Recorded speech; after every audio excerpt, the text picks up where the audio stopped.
In the fall of 2021, a small group of colleagues from a company in New Orleans, Louisiana, decided to organize an outing to explore the Orleans Museum of History and Folklore. Location name change. This is an old building, said to be one of the most haunted locations in a city famous for its ghost stories. The museum exhibits historical artifacts, but also holds chilling tales of the past, and specifically, a statue rumored to be cursed. In the group was Sarah Jenkins, whose name has been changed, a simple, kind girl who didn't really believe in supernatural things, but she was curious about the history and stories of the museum. Accompanying her was David, who always carried his handheld camera to record moments of the trip, and a few other colleagues.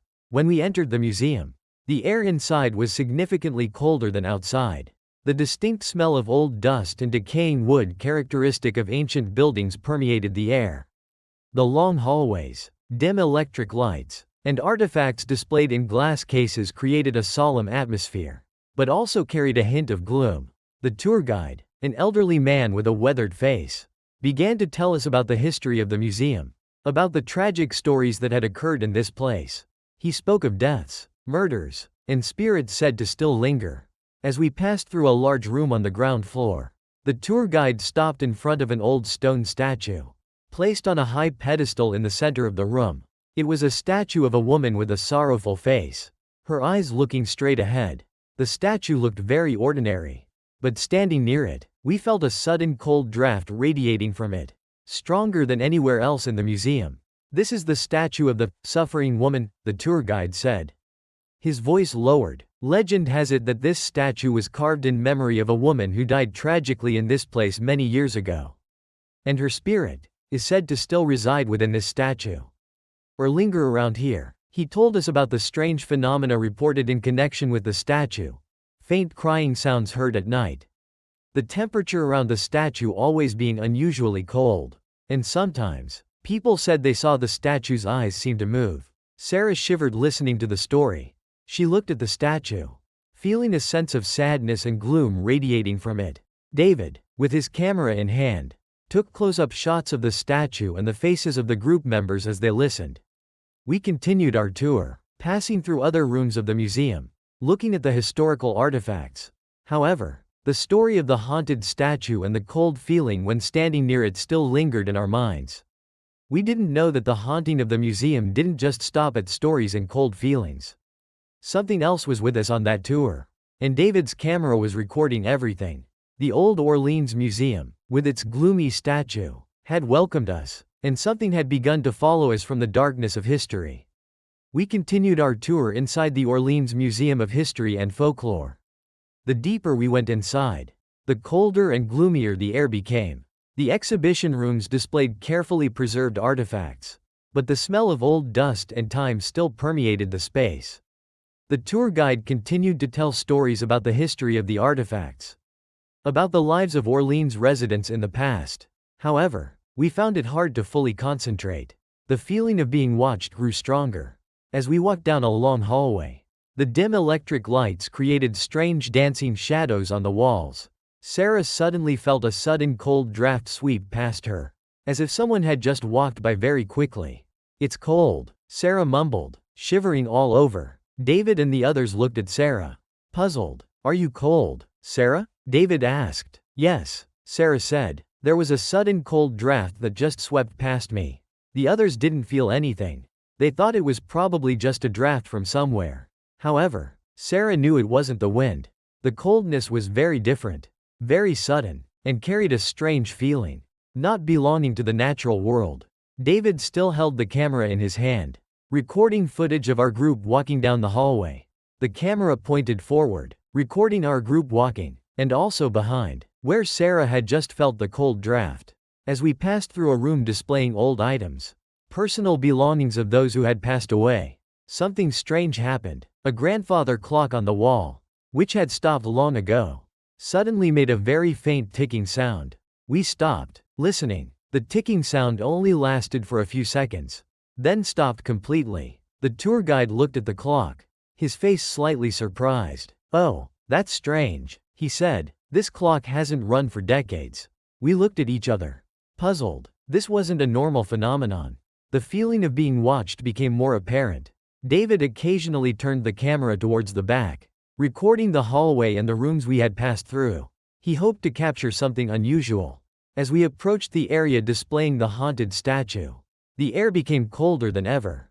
The cold seemed to penetrate our bones, making us shiver. The statue stood there, silent and gloomy, its eyes looking straight ahead. Standing near the statue, we felt a heavy and sad energy radiating from it.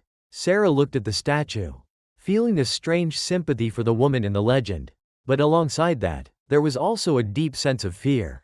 David took close-up shots of the statue, recording every detail on its sorrowful face.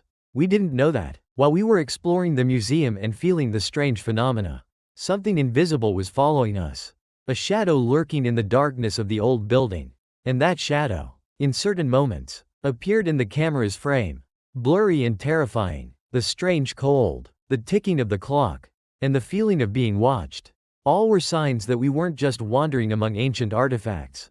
We were entering the world of spirits. As we continued our tour inside the Orleans Museum of History and Folklore, the strange phenomena became more apparent. Although we tried to find rational explanations, the truth was that something supernatural was happening. In a room displaying old portraits, David was filming Sarah and a few colleagues looking at a painting. David pointed the camera from behind their backs, towards the painting. At that moment, Sarah suddenly felt a cold draft engulf her. Colder than any previous cold drafts. She felt as if someone was standing right behind her.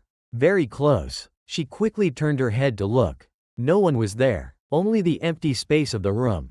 However, as she turned her head back, at the edge of her vision, and perhaps, in the frame of the camera David was holding, something appeared and disappeared instantly.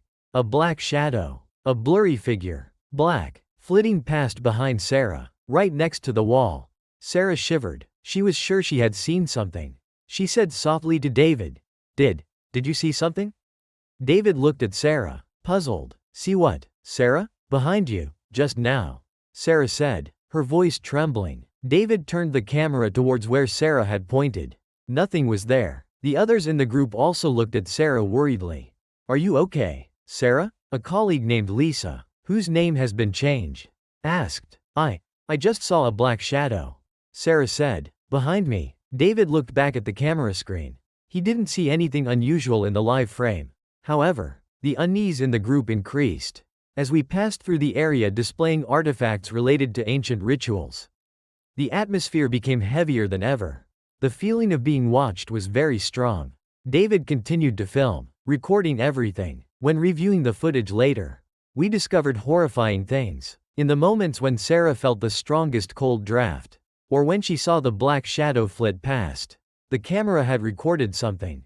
In some segments of the footage, behind our group, hidden in the darkness of the hallway or in the corner of a room, a blurry black shadow slowly appeared. That black shadow had no specific shape, but it moved. It glided across the floor, or stood still, staring at our group from a distance. It seemed to always maintain a certain distance from us, never coming too close, but it was always there, in the darkness, following us. Sometimes, it appeared at the edge of the frame, like a shadow passing by. Sometimes, it stood still for a few seconds, long enough for the camera to record its blurry shape. We saw the moment Sarah turned her head to look, and in the frame, the black shadow was right behind her back, only a few meters away, hidden among the other shadows. It was like a peeping eye from the darkness. The lurking black shadow in the Orleans Museum of History and Folklore was real. It had followed us throughout the tour, watching us from the darkness. And we, the living, had been completely unaware that we were sharing space with a supernatural entity. This truth was more terrifying than any ghost story we had heard. After the tour of the Orleans Museum of History and Folklore, our group returned home, carrying stories and strange feelings. David, who had been filming, reviewed all the footage he had recorded in the museum. He didn't expect to find anything special, simply wanting to rewatch moments of the trip. However, upon reviewing, David began to notice strange things. In a few segments of the footage, at the edge of the frame, or in the darkness of the hallway in the distance, he saw strange moving shadows that he didn't remember being there when he was filming. At first, he thought it was just a lighting effect or the shadows of people moving. But upon closer examination, he realized that those shadows moved unusually. Unlike how humans move. David rewound the footage, watching slower. His heart pounded in his chest. Then, he saw it more clearly. It was the black shadow that Sarah had seen in the museum. A blurry, black figure, lurking in the darkness. David continued to watch the footage. He was horrified to discover that the black shadow appeared in many different segments of the footage. It didn't just appear once. It appeared repeatedly, behind our group, always maintaining a certain distance. He saw footage of our group walking down the hallway, and the black shadow gliding parallel to us in the distance. He saw footage of our group standing looking at artifacts, and the black shadow standing still in the background, hidden in the darkness, staring at us. He saw footage of us in the room displaying the haunted statue, and the black shadow hovering near the statue, as if connected to it. The black shadow moved strangely, silently. It would appear and disappear intermittently, sometimes looking like a solid black mass, sometimes blurry like smoke. David stopped at one segment of footage. He saw footage of our group walking, and the black shadow was right behind the group, very close, hidden among the other shadows. That was the very moment Sarah felt intensely watched and saw the shadow flit past. The camera had recorded it. David gasped for breath. Undeniable evidence. That black shadow was real. It had followed our group throughout the museum tour. It had been there, in the darkness, watching us, stalking us, without us ever knowing. David shivered deeply. He had brought home not only memories of the trip, but also evidence of a surreal nightmare.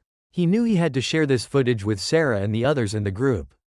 They needed to know the horrifying truth. The horrifying shadow from the Old Orleans Museum had been recorded. It was evidence of something evil lurking in places we think are safe. And it had been following us. When David shared the horrifying footage with Sarah and the others in the group, their reaction was utter shock and fear. They couldn't believe their eyes when they saw the black shadow following them in the museum. Sarah, who had sensed the evil presence while there, felt more terrified than ever. She knew her feeling was correct. They watched the footage together multiple times, trying to understand what the black shadow was, why it followed them, and whether it was related to the haunted statue. They began to delve deeper into the history of the Orleans Museum of History and Folklore, and specifically the story of the suffering woman statue. They contacted local historical researchers, paranormal investigators, and people knowledgeable about New Orleans ghost stories. They discovered more frightening information. The suffering woman statue was said to have been carved in memory of a woman named Eleanor Dubois, name change, who died tragically in the late 19th century. Eleanor was a talented artist, but she fell in love with the wrong man and was cruelly betrayed. Overwhelmed by grief, she committed suicide in this very building, which later became the museum. It is said that Eleanor's spirit still lingers here, full of sorrow and anger, and the statue carved in her memory seems to have become a vessel for her spirit, or a point of connection to the other side. The story of Eleanor Dubois and her tragic death matched the legend of the statue. And the black shadow we saw in the footage was perhaps the spirit of Eleanor. It followed us in the museum, perhaps because we came too close to her statue, or because we disturbed her peace, or perhaps her spirit wanted to say something, wanted to reveal a secret about her death. Our group shivered as we realized the horrifying truth. We had entered a place haunted by a spirit full of sorrow and anger. And she had followed us. The fact that we were so close to that black shadow, without even knowing it, terrified us intensely. What could it have done to us at that moment? Why didn't it do anything? Those questions haunted us. The gloomy statue was not just a historical artifact. It was a reminder of a tragedy in the past, and the resting place of a spirit that still haunted this place. And the black shadow in the footage was undeniable evidence of that spirit's existence. The curse from the past had entered our lives. The truth about the haunted statue and the trailing shadow is something we will never forget. It has changed how we view the world, about the existence of supernatural things. We were lucky to have escaped the museum unharmed, but the fear of the black shadow still remained, haunting us. After learning the truth about the haunted statue and the spirit of Eleanor Dubois, our group didn't dare to return to the Orleans Museum of History and Folklore. The fear was too great. We didn't want to risk facing that black shadow again. The footage recording the black shadow following us in the museum became the most terrifying evidence we had ever had. We shared this footage with some other people, including paranormal investigators. Their reaction was very strong. Many people were shocked and believed the footage was real. It was widely shared online, causing debate and fear in the community of enthusiasts of mysteries and ghost stories. Some researchers tried to delve deeper into the black shadow in the footage and its connection to the statue and the story of Eleanor Dubois. However, there was no scientific explanation for what happened. It remained a mystery. For us, those who were present on that tour, the haunting didn't stop at rewatching the footage. The fear of the black shadow following us was still there, persistent. Occasionally, we still felt a sudden cold draft engulf us, even when in warm and familiar places. Sometimes, at the edge of our vision, we saw a blurry shadow flit past. Similar to the black shadow in the museum, the feeling of being watched always lingered. Every time we went into a dark space, or went alone, we felt shivers, fearing that the black shadow might appear again. Sarah, who had sensed the presence of Eleanor's spirit from the beginning, was the most affected. She often had nightmares about the black shadow and the gloomy statue. We knew we were lucky to have escaped the museum unharmed. Perhaps, Eleanor's spirit just wanted to warn us, or simply didn't like our presence. However, the fact that such a terrifying supernatural entity exists out there, and it followed us, left us in perpetual unease. The Orleans Museum of History and Folklore still stands in New Orleans, continuing to welcome visitors. Stories about ghosts and the haunted statue are still recounted, attracting the curious, and perhaps, somewhere in that museum, the spirit of Eleanor Dubois, the legless black shadow, is still lurking, watching those who visit the place that was once her home. The legacy of that tour is not just memories of a company outing. It is fear, haunting, and evidence of something supernatural and terrifying existing in this world. It is a reminder that, in old buildings with dark pasts, there are secrets we should never try to uncover. And the black shadow that followed us in the museum is undeniable evidence of the existence of those secrets. If you enjoyed these true horror stories, or stories based on accounts and recorded evidence, like this, don't forget to hit the subscribe button on the channel to follow our latest videos. We will bring you more terrifying and haunting stories. Thank you for listening.